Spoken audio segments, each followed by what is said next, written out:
Hey my beautiful soul, it's me Shri. Welcome back to my channel.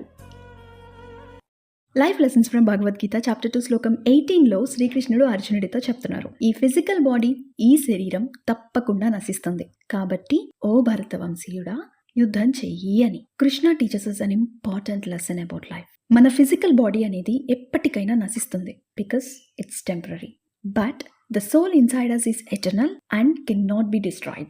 అలానే శ్రీకృష్ణుడు అర్జునుడితో యుద్ధం చెయ్యి అని చెప్తున్నారు. Okay, let's take an example. మీరు మీ వెహికల్లో ఒక ప్లేస్ నుండి ఇంకో ప్లేస్కి ట్రావెల్ చేస్తారు కదా. జస్ట్ ఇమాజిన్, మీ వెహికల్ ఈజ్ ఈక్వల్స్ టు మీ ఫిజికల్ బాడీ అనుకుందాం. మీ వెహికల్ ఓనర్ మీరే, which is equals to soul అనుకుందాం. మీరు మీ వెహికల్ని ఎప్పుడు యూజ్ చేస్తారు? మీరు ఏదైనా డెస్టినేషన్కి వెళ్ళాలి అనుకున్నప్పుడు యూజ్ చేస్తారు. అలానే మీ ఆత్మ ఫిజికల్ బాడీ హెల్ప్ తీసుకుని లైఫ్లో తన పర్పస్ని రీచ్ అవుతుంది. ఇక్కడ వెహికల్ నువ్వు ఒకటేనా? కాదు కదా. నీ ఫిజికల్ బాడీ అండ్ నీ సోల్ ఒకటేనా? కాదు.